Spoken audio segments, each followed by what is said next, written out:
سفارتکار سابق ایمبیسڈر ہیں، you N میں بھی سرو کر چکے ہیں، مسعود احمد خان صاحب نے ہمیں جوائن کیا۔ مسعود صاحب بہت شکریہ، آپ نے ہمیں وقت دیا۔ آپ کیسے اس کو دیکھ رہے ہیں؟ ویسے پریمپٹ تو کیا، یعنی دیکھا جا رہا تھا، فورسی کیا جا رہا تھا کہ ایسا کوئی حملہ ممکنہ طور پر ہوگا، لیکن آگے صورتحال کس طرف بڑھے گی سر؟ اس سے دو تین اثرات فوری طور پر مرتب ہوں گے۔ ایک تو یہ ہے کہ جو امریکہ اور ایران کے درمیان مذاکرات چل رہے ہیں ان میں ایک تعطل لائے گا، یا ممکن ہے ان کا آخری دور یا چھٹا دور جو ہے اس کی منصوبہ بندی کی جا رہی تھی، لیکن جو امریکہ کی شرائط تھی وہ ایران ماننے کے لیے تیار نہیں تھا کہ وہ افسودی کو، جو یورینیم کی افسودگی ہے، انریچمنٹ ہے، اس کو صفر کر دیں۔ تو یہ ایران نہیں مان رہا تھا، اور یہ بھی ایک تجویز درمیان میں آئی تھی کہ ایران اور بہت خلیجی ریاستیں جو ہے افسودگی کے لیے کوئی ایک علاقائی سینٹر بنا لیں، تاکہ یہ ہے کہ پورے کا پورا پروگرام جو ہے جوہری ہتھیاروں کی طرف نہ بڑھے۔ تو ایک تو یہ ہوگا۔ دوسرا یہ ہے کہ اسرائیل نے جو حملہ کیا اس نے کہا کہ صرف یہ ایک ہی حملہ نہیں ہے، ممکن ہے ایک ہفتے تک جو ہے یہ محیط ہو،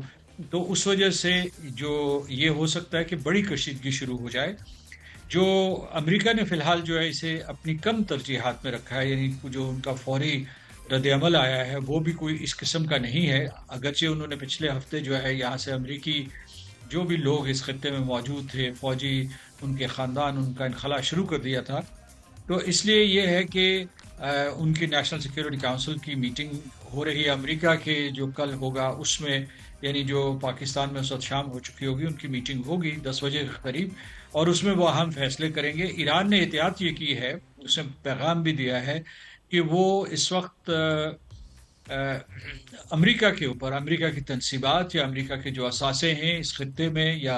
سمندر میں، ان کے اوپر حملہ نہیں کرنا چاہتا تاکہ جنگ وسیع تر نہ ہو۔ ایک چیز میں اس میں تھوڑا سا اضافہ کروں گا، اسرائیل نے جب سے غزہ کے اوپر حملہ شروع کیا اور اس کے وہاں قتل و غارت شروع کی اور جینوسائیڈ شروع کیا، تو اس کی کوشش رہی ہے کہ یہ جنگ وسیع تر ہو جائے، پھیل جائے، یعنی کبھی مصر کی طرف پھیلے، کبھی شام کی طرف، بعد جو ہے خیر لبنان کی طرف انہیں پھیلا دی، تاکہ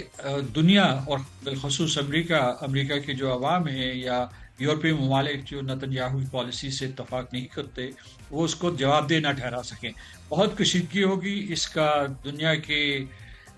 معاشی منڈیوں کے اوپر جو ہے بہت برا اثر پڑے گا۔ اس کا برا اثر پڑنا شروع ہو گیا ہے فوری طور پر، اور اس کے بعد جو ہے سپلائی چینز متاثر ہوں گی، پھر آنے والے دنوں میں جو ہے پروازیں منسوخ ہوں گی۔ تو یہ ایک نئے بحران کا آغاز ہوا ہے،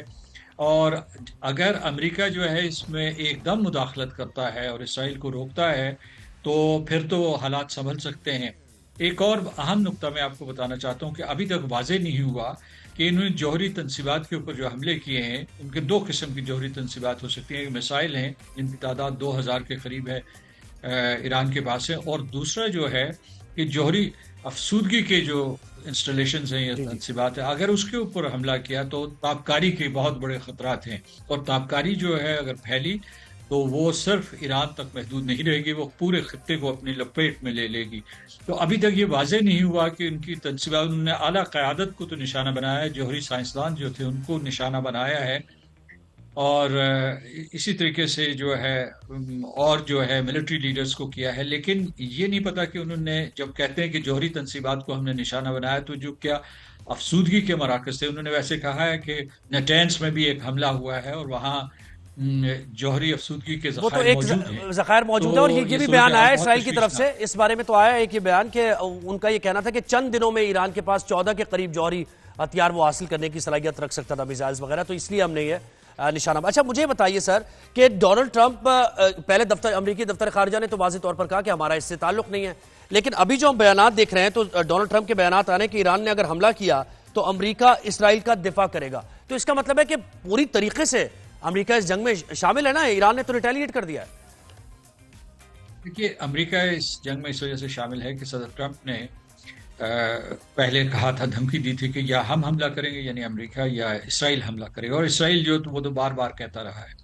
تو میں سمجھتا ہوں کہ اسرائیل امریکہ کی اجازت کے بغیر یا اشارے کے بغیر یہ حملہ نہیں کر سکتا تھا۔ میری ایک جو ہے، میں اس میں قیاس آرائی کر رہا ہوں، میرے پاس کوئی ثبوت موجود نہیں ہے، کہ امریکہ ایران کے اوپر دباؤ بڑھانے کے لیے کہ جو اس کی شرائط ہیں ایک معاہدہ بحال کرنے کے لیے جو امریکہ اور ایران کے درمیان جوہری مذاکرات ہو رہے تھے، اس میں امریکہ نے اپنے مطالبات منوانے کے لیے یہ صورتحال کھڑی ہو کہ ایران جو ہے وہ گھٹنے ٹیک دے۔ کیا یہ ممکن ہوگا؟ کیا یہ پالیسی جو ہے دانشمندانہ ہے؟ کیونکہ ہو سکتا ہے کہ، اور ہے، سامنے نظر آ رہا ہے کہ ایران، چونکہ یہ اس کے ایگزسٹنس کا سوال ہو جائے گا، یا جو ان کی وہاں پورے کا پورا نظام ہے، جو ایک قسم کا جو ایرانی نظام جو کئی دہائیوں سے چل رہا ہے، اس کو چونکہ خطرہ ہے، تو اس کے دفاع کے لیے وہ کوئی قدم بھی اٹھا سکتے ہیں۔ تو میں سمجھتا ہوں کہ امریکہ نے، جیسا کہ میں نے پہلے کہا، کہ مذاکرات میں کامیابی کے لیے اور اپنے شرائط منوانے کے لیے اسرائیل کو یہ اشارہ کیا ہو، لیکن کیا وہ اس سلسلے میں اپنے مقاصد حاصل کر سکے گا یا نہیں، مجھے اس سلسلے میں شک ہے۔ اور ایک اور چیز بتائیے گا کہ بڑا دنیا بہت سینسیٹیو اس بارے میں ہے کہ جوہری تنصیبات سے متعلق اور جوہری ہتھیار کیا سیف ہے یا نہیں ہے، تو اب جب اسرائیل یہ کہہ رہا ہے کہ جوہری تنصیبات کو نشانہ بنایا ہے، تو IAEA اس کو کیسے دیکھ رہا ہے؟ اور وہ جو ایک جوہری ریڈیشن ہے، اس کا تو خطرہ نہیں بڑھ جائے گا اس خطے میں اور دنیا کے لیے اگر انہوں نے جوہری تنصیبات کو نشانہ بنایا تو؟ دیکھیے، کل ہی کچھ ہی گھنٹے پہلے جو انٹرنیشنل اٹامک انرجی ایجنسی ہے، اس کے بورڈ نے ایک قرارداد پاس کی ایران کے خلاف۔ ان کا کہ ایران جو ہے وہ جو اپنے معاہدے کی یا جو بھی اس کی پابندی نہیں کر رہا۔ دوسرے اس نے یہ بھی کہا کہ جو وہاں جو قرارداد پاس ہوئی ان کے خلاف، اس کے جو محرک تھے یا جو اس کے سپانسرز تھے، وہ برطانیہ، فرانس اور جرمنی تھے۔ یہ وہ لوگ ہیں جو کہ صدر براک اوباما کے دور میں جو معاہدہ ہوا تھا اس کے سپانسرز تھے، اور وہ معاہدہ بعد میں صدر ٹرمپ نے معطل کر دیا تھا۔ تو اس وقت ان کو یہ اطلاع تھی، اور ایران نے علیہ اعلان بھی کہا کہ انہوں نے ایک نیا نیوکلیئر پلانٹ کھول دیا ہے، افسودگی کا ایک نیا پلانٹ کھول دیا ہے۔ تو اس وجہ سے وہاں خطرے کی گھنٹیاں بجنا شروع ہو گئی، اور انہوں نے یہ جو ہے، یہ شاید اسرائیل کا حملہ اس وجہ سے بھی تیز تر ہوا ہو، اور اسرائیل نے جو اس قرارداد نہیں، ایران نے اس قرارداد کے رد عمل کے طور پر یہ اعلان کیا کہ انہوں نے نیوکلیئر جو توانائی نہیں، آپ یہ کہہ سکتے ہیں کہ نیوکلیئر افسودگی کا ایک نیا پلانٹ کھول دیا ہے۔ تو اس وقت جو اسے انگریزی زبان میں کہیں گے برنکمنٹ شپ ہو رہی ہے، اور دونوں طرف جو ہے وہ چالیں چلی جا رہی ہیں۔ لیکن اس میں جو ہے، یہ آپ نے جیسے کہ کہا کہ یہ پورے کے پورے جو بھی مووز ہو رہی ہیں، اس کی وجہ سے پورے کا پورا خطہ جنگ کے شعلوں میں لپٹ سکتا ہے، اور اگر تابکاری ہوئی تو اس سے نہ صرف ایران بلکہ پاکستان، پورے کے پورے جو مشرق وسطیٰ کے ممالک ہیں، جنوبی ایشیا، یہ سارے کے سارے برے طریقے سے متاثر ہوں گے، کیونکہ وہ جو تابکاری کے اثرات ہوتے ہیں وہ سارے لوگوں کو جھلس کے رکھ دیں گے، فصلیں تباہ کر دیں گے، موسمی تبدیلی کا باعث بنیں گے۔ اور UN کیسے دیکھ رہا ہے یہ ایشیا کی یہ جو ممالک کی صورتحال ہے؟ پاک بھارت، یہ بون آف کنٹینشن ہماری کشمیر ہے، اس پر بیانات آتے رہتے ہیں، آپ نے سرو بھی کیا ہے وہاں پر، تو یہ اسرائیل اور ایران کے تناظر میں بیان تو آیا ہے اینٹونیو گوتریس کا، انہوں نے کہا ہے کہ یہ قابل مذمت ہیں حملے۔ اینٹونیو گوتریس نے کہا تمام فریقین سے زیادہ تعامل کی بھی اپیل کی گئی ہے، لیکن سیکیورٹی کاؤنسل، UN کوئی کردار ادا کر سکتا ہے اس سلسلے میں یا نہیں؟ اینٹونیو گوٹریس صاحب نے اپنا فرض ادا کیا، انہوں نے اسرائیل کے حملے کی مذمت کی، اور سلامتی کونسل کا اجلاس ہوگا، ہنگامی اجلاس ہوگا۔ لیکن یہ میں آپ کو بتاؤں کہ سلامتی کونسل، چونکہ جیسا کہ آپ نے کہا میں اقوام متحدہ سے منسلک رہا ہوں، اور وہ سلامتی کونسل میں بھی میں نے پاکستان کی نمائندگی کی ہوئی ہے، تو اس لیے مجھے پتہ ہے کہ اسرائیل کے سلسلے میں سلامتی کونسل غیر مؤثر ہوگی، کیونکہ آپ کو یاد ہوگا بھی حال ہی میں جب غزہ کے اوپر سلامتی کونسل کے 14 ارکان نے ایک قرارداد جو ہے اس کی حمایت کی کہ غزہ میں مستقل جنگ بندی کی جائے، تو صرف امریکہ نے ویٹو کیا۔ امریکہ کا وہاں اثر و رسوخ ہے، اور امریکہ کا اثر و رسوخ سلامتی کونسل میں اسرائیل کی وجہ سے ہے، اس میں اسرائیل کی پشت پناہی شامل ہے، اور اسرائیل کو ایک قسم کا ویٹو حاصل ہے۔ تو جو انٹونیو گوٹریس کا بیان ہے،